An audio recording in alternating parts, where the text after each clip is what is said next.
वो तुम्हें आरक्षण पर बांटने का काम करेंगे और तुम कॉलेजियम सिस्टम पर अड़े रहना। सोचिए, जिस तरीके से न्यायपालिका में जज की भर्ती होती है वो जग जाहिर है। किस तरीके से जज का बेटा जज बनाया जाता है, जज का फूफा नाना काका, यहाँ तक कि जज की गर्लफ्रेंड भी जज बनने की लाइन में लगी हुई है। लेकिन सोचिए, बिना एग्जाम के जज बनते हैं इस देश में, और वही संघी जज, वही संघी माय लॉर्ड ऐसे फरमान जारी करते हैं जो आपके अधिकारों को खत्म करता है। तमाम लोग सोशल मीडिया पर प्रतिक्रियाएं दे रहे हैं, लेकिन सबसे बड़ा सवाल खड़ा होता है कि कॉलेजियम सिस्टम पर बैन क्यों नहीं लगता, कॉलेजियम सिस्टम की प्रक्रिया आखिर खत्म क्यों नहीं होती है। सोचिए, किस तरीके से जजों की भर्ती में धांधली होती है, किस तरीके से जज बनाए जाते हैं और वही जज आपके आरक्षण को खत्म करते हैं, वही जज आरक्षण का बंटवारा चाहते हैं, वही जज नहीं चाहते हैं कि एसटी, एससी, ओबीसी समुदाय के लोग भी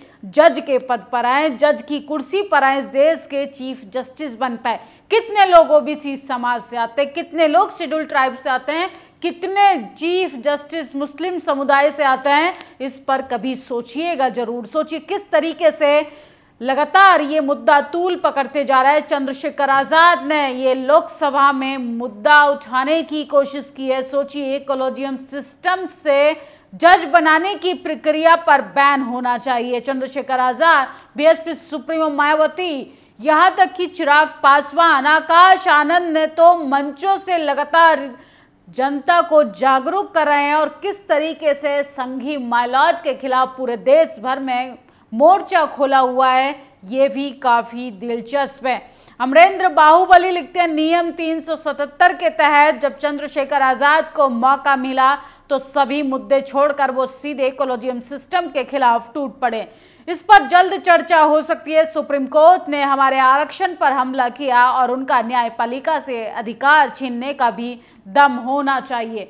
वो आपके आरक्षण को खत्म करेंगे, आप उनका न्यायपालिका का अधिकार खत्म कर दीजिए। तो ये लेटर जो है वो सोशल मीडिया पर काफी ज्यादा तेजी से वायरल हो रहा है, जिसमें कॉलेजियम के प्रति जवाबदेही मांगी है चंद्रशेखर आजाद ने। और सोचिए, नेता वही होता है जो आपके मुद्दे को सदन में उठाए। सोचिए, किस तरीके से जजों की भर्ती में धांधली होती है, पूरे देश में इस पर चर्चा है, लेकिन टीवी अखबार आपको ये खबर नहीं दिखाएगा। सोचिए, माननीय प्रधानमंत्री जी से अपील है कि इस मुद्दे पर भी कठोर संज्ञान ले।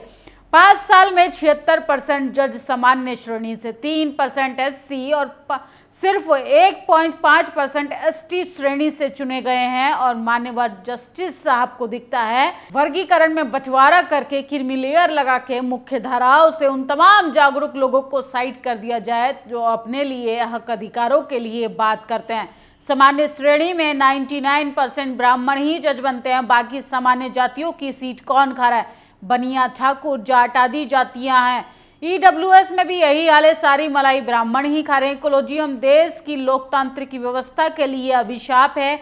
खुलेआम समानता के अधिकार का हनन हो रहा है। सुप्रीम कोर्ट, हाई कोर्ट में कॉलेजियम व्यवस्था के माध्यम से सिर्फ सवर्णों को ही जज बनाया जा रहा है। इन्हें लोकतांत्रिक बनाए जाने की जरूरत है। सभी वर्गों को प्रतिनिधित्व देना होगा, अन्यथा इसी तरह आदिवासी, दलित, पिछड़े, अल्पसंख्यकों का गला घोटती रहेंगी। जब तक न्यायपालिका में आरक्षण लागू नहीं होगा तब तक ये सब बेईमानी करते रहेंगे। सोचिए, तमाम लोग जो हैं वो कॉलेजियम के खिलाफ अब कमर कस चुके हैं और कॉलेजियम सिस्टम बैन होना चाहिए, कॉलेजियम सिस्टम को खत्म करना चाहिए। जिस तरीके से जजों की भर्ती होती है वहां भी आरक्षण लागू होना चाहिए, वहां भी एसटी, एससी, ओबीसी की पूर्ण भागीदारी चाहिए।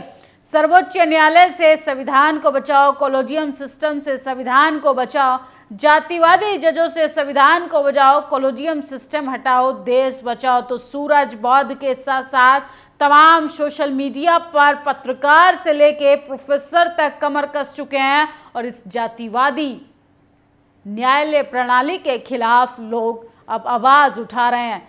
Meet apex court chief justice Pankaj Mittal, इनके जो दादा थे वो भी मेरठ हाई कोर्ट में चोडी थे, इनके जो फादर थे वो भी इलाहाबाद हाई कोर्ट में जज थे। अब सोचिए, इनको एसटी, एससी क्रीमी लेयर लगाकर बंटवारे की बात करना अच्छा लगता है। सोचिए, बहुजन समाज पहली पीढ़ी आगे आई थी और जज का बेटा जज बने जा रहा है बरसों से। सोचिए किस तरीके से इनको कोलोजियम पर बात नहीं करनी है, इनको जातीय जनगणना पर बात नहीं करनी है, इनको बात करनी है ST SC OBC को आपस में कैसे लड़वाना है, कैसे आरक्षण का बंटवारा करवाना है।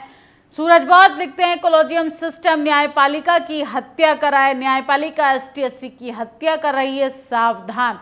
जब न्यायपालिका विधायिका पर हावी होने लगे तो समझ जाइए संविधान लोकतंत्र खतरे में, अन्यथा न्यायपालिका की मनमानी पर लगाम कसने की जरूरत है। सुप्रीम कोर्ट संविधान की अनदेखी कर रहा है। ST SC में विभाजन जजों के जातिवादी सोच की उपज में लौट खुद को लौट न समझने की गलती ना करें। रिटायर होने के बाद जज तुरंत राजनीति में जाएंगे तो आम आदमी क्या सोचेगा? रिटायर होने के बाद अगर आपको राजनीति में जाना है तो थोड़ा समय देना चाहिए। तो CGI को लगता है कि राजनीति में अपने कदम को आजमाना चाहते हैं, लेकिन सोचिए कोलोजियम सिस्टम पर उनको बात ज़रूर करनी चाहिए।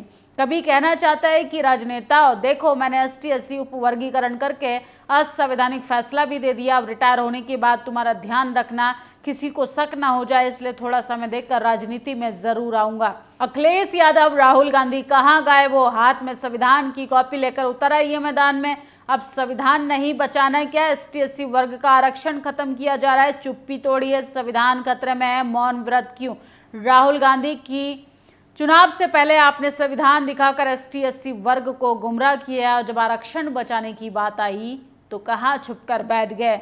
जब तक भारतीय न्याय सेवाएं और आरक्षण लागू नहीं हो जाता हमें लगातार इस मुद्दे को आंदोलित रखना चाहिए। तो रामविलास पासवान जो हैं वो आरक्षण के समर्थन थे, जब तक कोर्ट कचहरी में भी आरक्षण का प्रावधान नहीं होगा। इसी तरीके से संघी मानसिकता से ग्रस्त जज जो हैं वो आपके अधिकारों के खिलाफ फरमान जारी करते रहेंगे।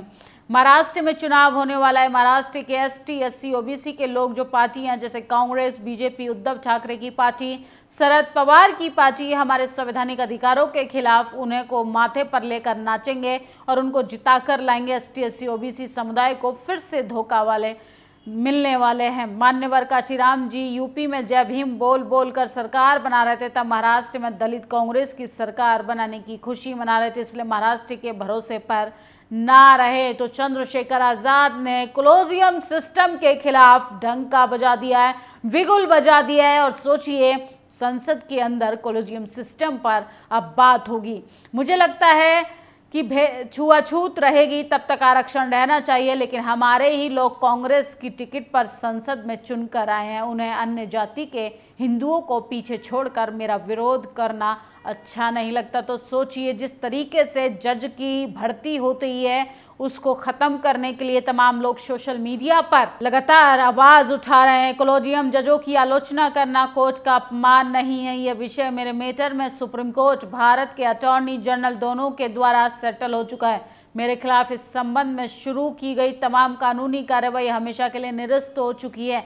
तो कोलोजियम सिस्टम पर बात करने वाले लोगों को भी मनुवादी, जातिवादी, सामंतवादी लोग धमकियां दे रहे हैं और 21 अगस्त भारत बंद पर जनता की मिलीजुली प्रतिक्रिया, ये खुली वोटिंग है। सोचिए सबसे ज़्यादा आरक्षण बचाव के समर्थन में वोटिंग है और जिस तरीके से कोलोजियम सिस्टम पर बात हो रही है ये काफ़ी दिलचस्प है। जातिवाद, ब्राह्मणवाद, मनुवाद, सामंतवाद किस तरीके से आपके आरक्षण को खत्म कर रहा है, ST SC के आरक्षण को बांटने की कोशिश कर रहा है, लेकिन जज का बेटा कब तक जज बनता रहेगा इस पर बात और बहस कोई करना क्यों नहीं चाहता। जाति की वजह से या पार्टी की वजह से इस पर सोचिएगा जरूर। इस वीडियो पर आप लोग अपनी प्रतिक्रिया जरूर दीजिएगा।